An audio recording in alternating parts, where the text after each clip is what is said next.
Hey guys, welcome to dynamics. मैं हूं नीलांशु कुमार और पॉलिटी के इस वीडियो में हम डिस्कस करेंगे यूनियन एंड इट्स टेरिटरीज के बारे में, संघ और उसके क्षेत्र।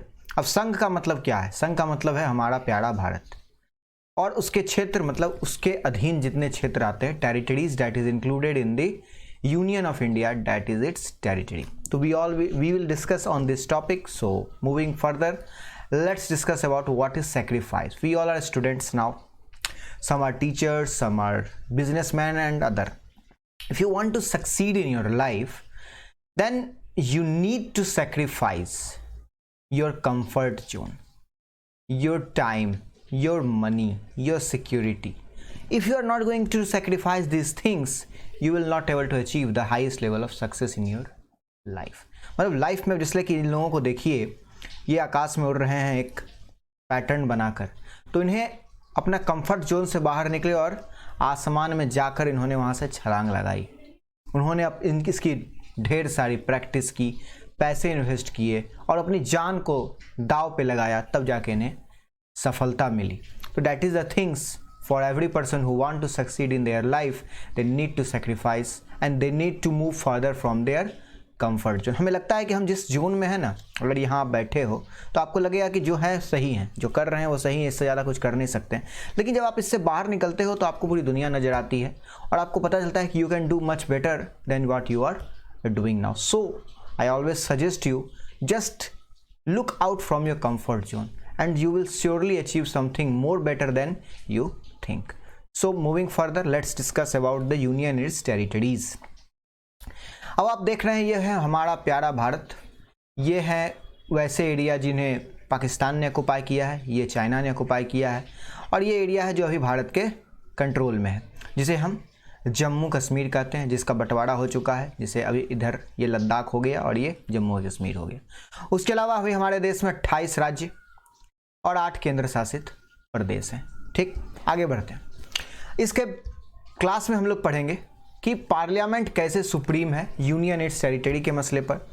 क्या आप कर सकती है parliament can alter the boundaries and alter the name with A state consent. State की परमिशन के बाद, स्टेट की सलाह के बाद, स्टेट को बताने के बाद पार्लियामेंट ऑफ इंडिया किसी भी स्टेट की बाउंड्री को बदल सकती है, उसके नाम को बदल सकती है। अब आपने देखा होगा तेलंगाना स्टेट बना आंध्र प्रदेश की बाउंड्री को तोड़कर, तो this is the power of parliament. और इसके हिसाब से अगर हम देखें तो boundaries that are presently we are seeing is temporary। चाहे इंडिया की बाउंड्री हो या स्टेट, अगर इंडिया की बाउंड्री अगर ये है, आज हम बांग्लादेश की कोई टेरिटरी अपने में इंक्लूड करते हैं तो हमारी इंडिया की बाउंड्री चेंज हो जाएगी।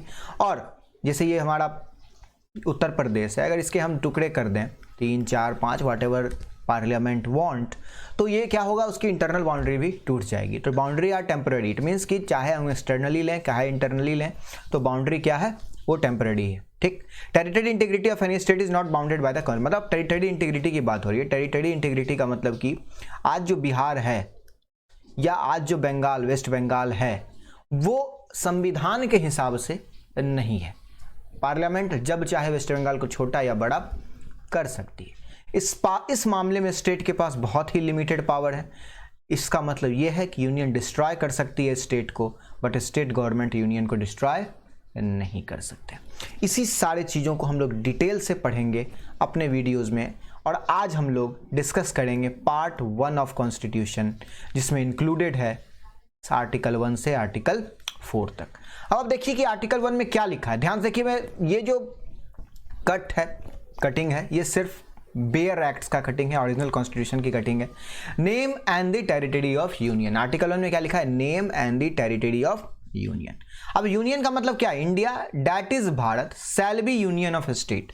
इंडिया जो है, जिसे हम भारत, आप देखिए इंडिया और भारत दो नाम क्यों आए, इंडिया और भारत दो नाम इसीलिए आए कि जब कॉन्स्टिट्यूएंट असेंबली में डिस्कशंस हो रहे थे, तो ये डिस्कस हो रहा था कि हम इंडिया का नाम इंडिया रखें या इंडिया का नाम हम अपना जो हिंदी में लिखते हैं वो भारत रखें। तो इस डिस्कशन में जब सभा बंट गई तो कॉन्स्टिट्यूशन मेकर्स ने डिसाइड किया कि हम दोनों नाम को इंक्लूड करेंगे ताकि फ्यूचर में कोई दिक्कत नहीं हो, और इसे कहा जाएगा union of state. Union of state और टेरिटरी ऑफ स्टेट, इसका डिफरेंस हम लोग आगे डिस्कस करेंगे।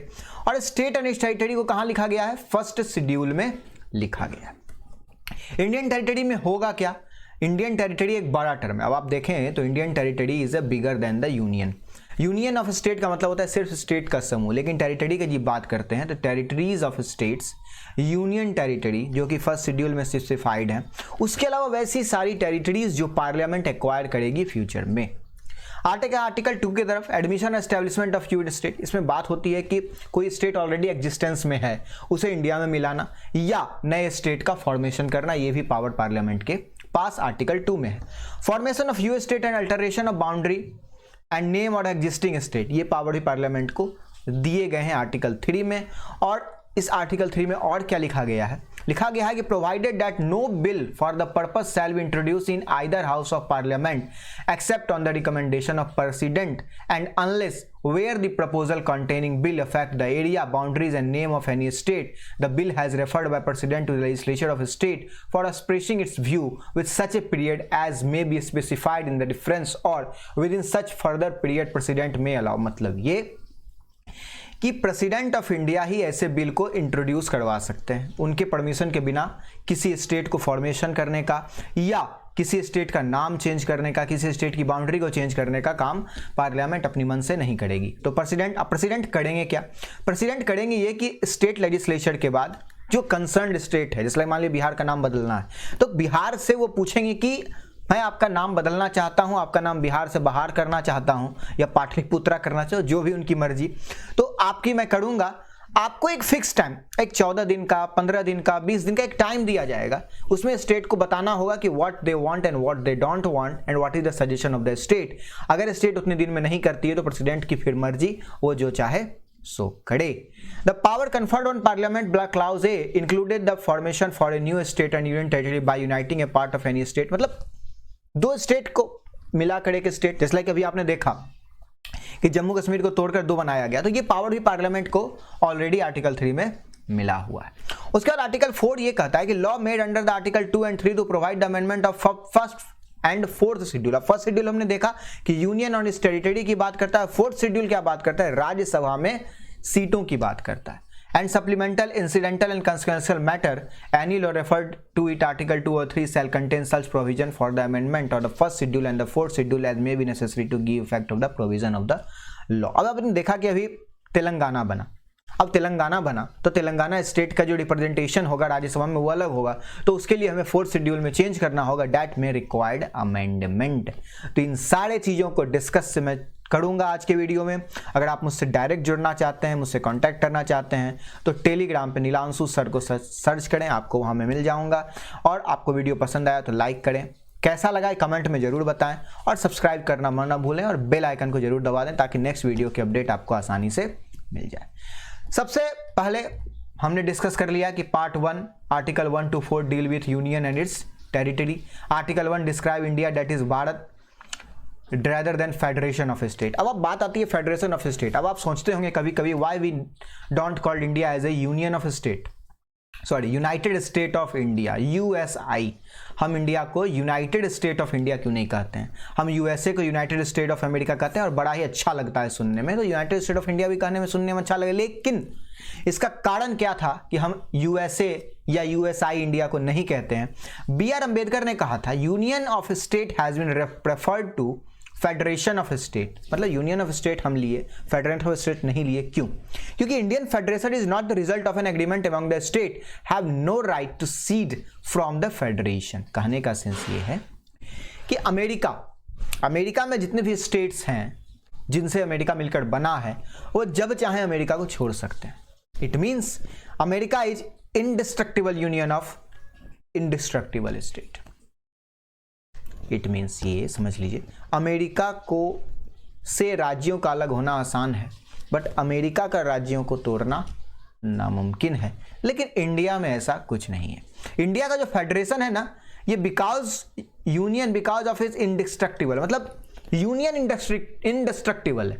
इट मीन्स क्या कि जो भारत है इसे आप नहीं तोड़ सकते। कौन नहीं तोड़ सकता? स्टेट नहीं तोड़ सकती, या स्टेट को पार्लियामेंट तोड़ सकती है। तो that is the reason we called India as a union of state rather than federation of state. अब टेरिटरी ऑफ इंडिया और यूनियन ऑफ इंडिया में बड़ा कौन है, ये क्वेश्चन आते हैं।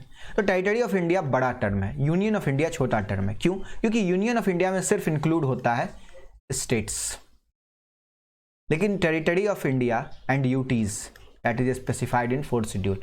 टेरिटरी ऑफ इंडिया में आता है स्टेट, यूटीज एंड वैसे जगह जिसे central government it means parliament acquire करेगा या एक्वायर कर लिया। पहले क्या होता था कि एक टेरिटरी एक्वायर कर लिया, उसको स्टेट का दर्जा नहीं दिए, तो वो भी तो टेरिटरी ऑफ इंडिया का पार्ट है। In that case territory of India is larger term in case of union of India.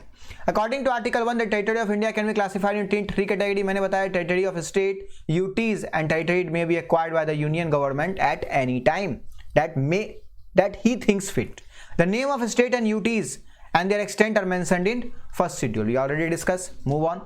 अब इंडिया क्या कर सकता है? इंडिया क्या फॉरेन टेरिटरी एक्वायर कर सकता है? हाँ, इंडिया फॉरेन टेरिटरी एक्वायर कर सकता है। इसका एग्जाम्पल है दादर नगर हवेली, गोवा, दमन एंड दीव, पुडुचेरी या सिक्किम। ये सारे फॉरेन टेरिटरीज थे, किसी और देश के कंट्रोल में थे, उसे इंडिया ने एक्वायर किया। That is the reason the territory of India is broader term with respect of Union of India.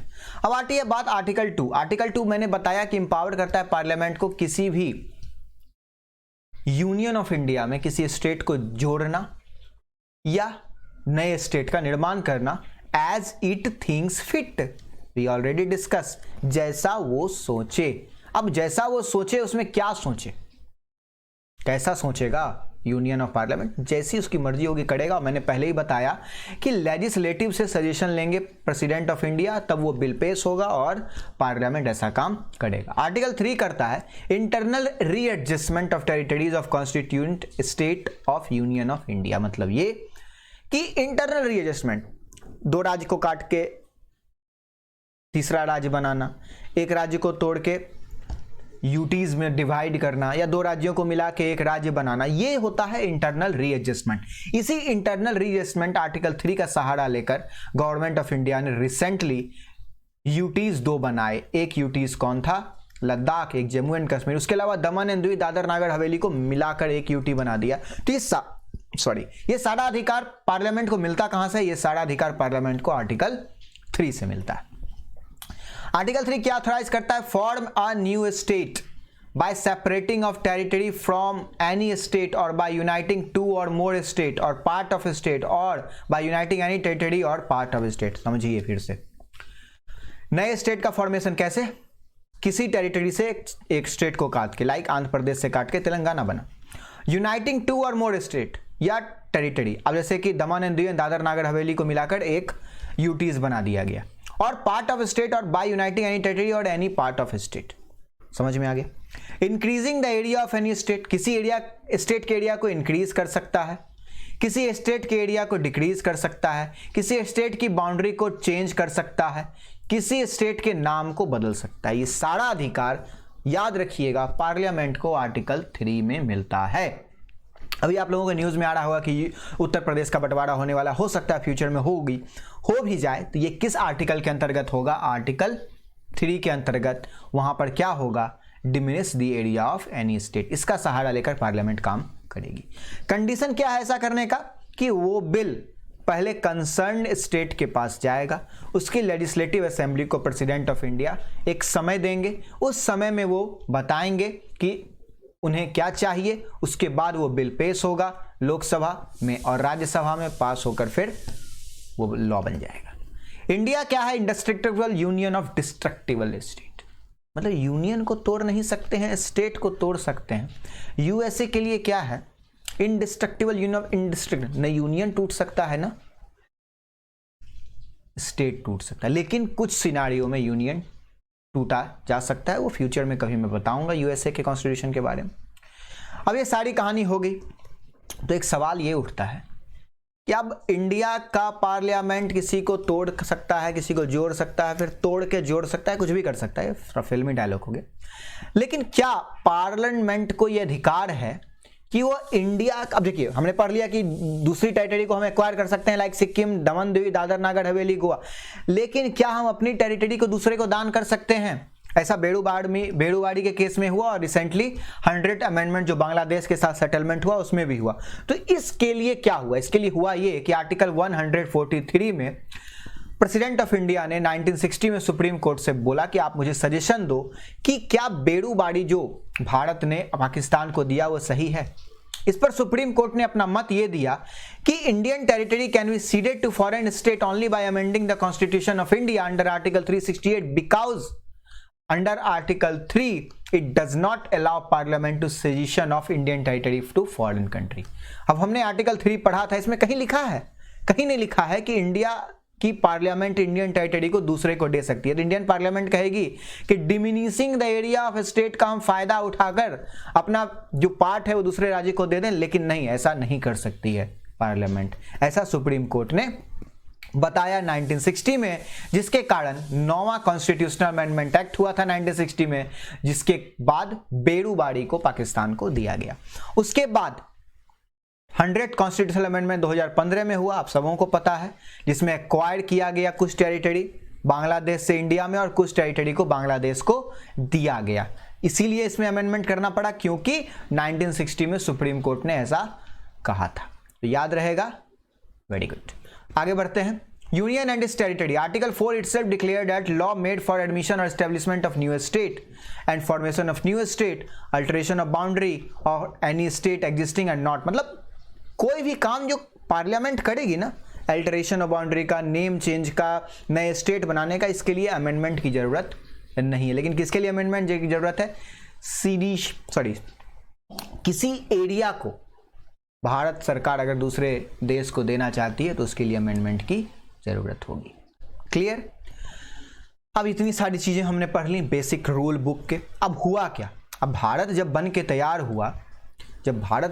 हुआ तो ये था 1956 में इंडिया का नक्शा। अब आप देख सकते हैं जम्मू कश्मीर है, हिमाचल प्रदेश है लेकिन यहाँ उत्तराखंड नहीं है, यहाँ पंजाब है लेकिन हरियाणा नहीं है, यहाँ दिल्ली है लेकिन दिल्ली एक यूटी नहीं है, ये उत्तर प्रदेश है, ये बिहार है लेकिन यहाँ झारखंड नहीं है, मध्य प्रदेश है लेकिन यहाँ छत्तीसगढ़ नहीं है, आंध्र प्रदेश है लेकिन यहाँ तेलंगाना नहीं है, बॉम्बे है, कुछ है, सौराष्ट्र है लेकिन यहाँ गुजरात नहीं है, राजस्थान के बीच में ये अजमेर है, ये मध्य भारत है। तो ये सारा जो 1956 का स्टेट का सिस्टम है, ये देखिए नॉर्थ ईस्ट ये पूरा एक है, असम, त्रिपुरा और नॉर्थ ईस्ट। तो यहाँ पर इतने सारे राज्य कैसे हो गए?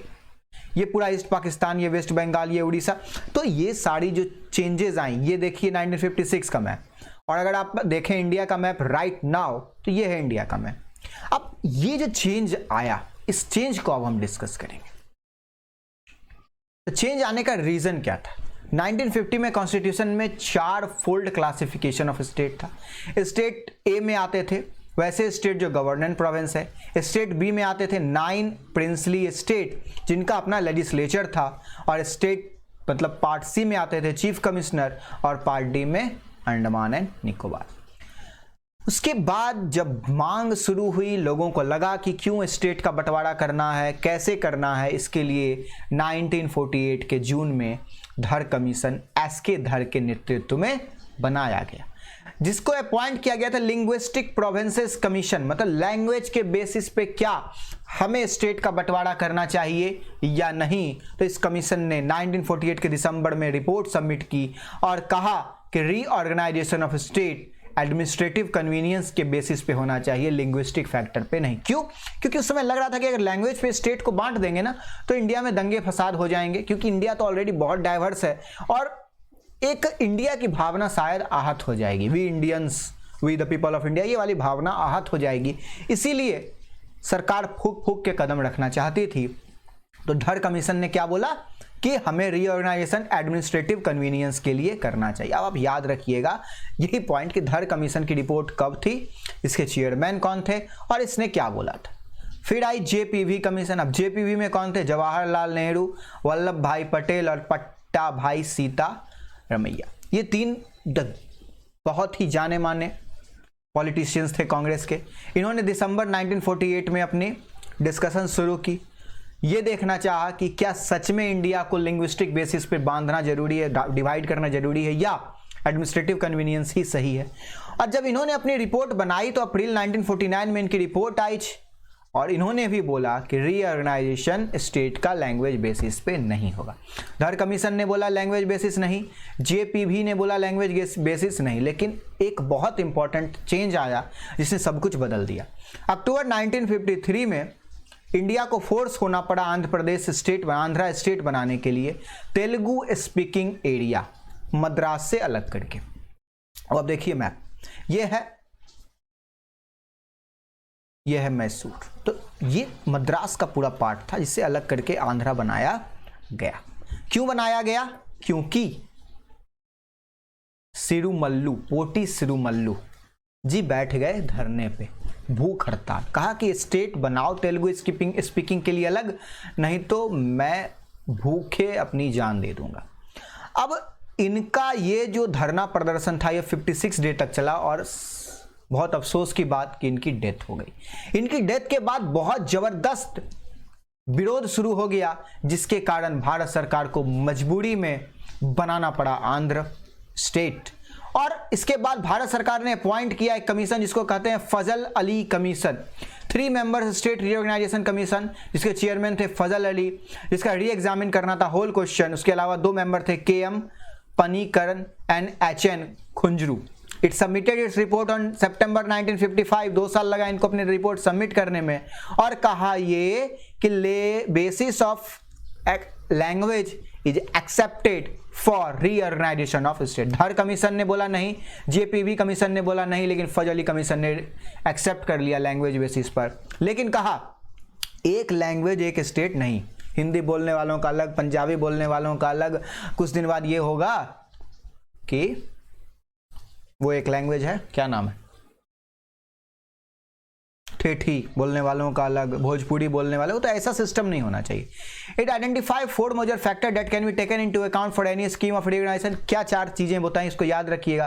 Preservation and strengthening the unity and security of India, देश की एकता और अखंडता को बनाए रखना, सुरक्षा को बनाए रखना। लिंग्विस्टिक एंड कल्चरल होमोजेनिटी बनाए रखना।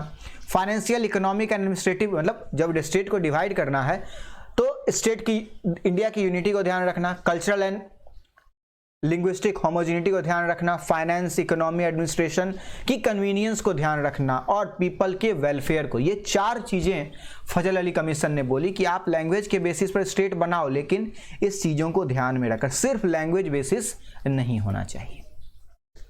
अब ये सारा चीज होने के बाद जब एक स्टेट बनता है ना, तो ऑब्वियसली नए स्टेट की डिमांड्स बढ़ती है, और नए स्टेट की डिमांड्स जब बढ़ी तो 1960 में एक नया स्टेट बना गुजरात। अब आप देखिए, ये था कच्छ, सौराष्ट्र और ये मुंबई का पार्ट, इसको मिला के क्या बनाया गया, गुजरात। उसके बाद 1966 में 17वां राज्य बना हरियाणा, जिसको पंजाब से अलग किया गया। इसका भी मैप में दिखा दूं, यहां देख सकते हैं। उसके बाद 19th स्टेट 1972 में मणिपुर, जो कि एक पहले यूनियन टेरिटरी था, उसे स्टेट का दर्जा दिया गया। इसी तरह से अब आप पढ़ लीजिएगा, इन सार को मैं डिस्कस नहीं करूंगा, it's will take time, you can read it by yourself in Laxmikanth also. तो इस तरह से स्टेप बाय स्टेप नए नए राज्य बनते गए, और रिसेंटली 29th स्टेट बना था आंध्र प्रदेश से अलग करके तेलंगाना। लेकिन भारत सरकार ने जम्मू कश्मीर को तोड़कर यूटी में बदल दिया, इसलिए फिर स्टेट की संख्या घटकर 28 हो गई। अब आप सोचेंगे कि 2 यूटी बना, लद्दाख और जम्मू एंड कश्मीर, तो स्टेट की संख्या, यूटीज की संख्या बढ़कर हो जानी चाहिए 9, लेकिन फिर दमन दीव एंड दादर नागर हवेली को भारत सरकार ने प्लस कर दिया, तो फिर स्टेट की संख्या हो गई 8, यूटी की संख्या हो गई 8। That is the reason we have 28 state and 8 union territory. ये बात को ध्यान में रखना है। तो इसी तरह से स्टेट का डिवीजन हुआ, 2000 में बिहार का डिवीजन हुआ, उत्तराखंड का डिवीजन हुआ, और मध्य प्रदेश का डिवीजन हुआ। किससे हुआ? उत्तराखंड का डिवीजन उत्तर प्रदेश से हुआ, मध्य प्रदेश से डिवीजन होकर छत्तीसगढ़ बना। तो इस तरह से नए नए राज्यों का उदय हुआ और हमारा ये यूनियन एंड टेरिटरी चैप्टर समाप्त हुआ। होप कि आपको वीडियो पसंद आया। Thank you.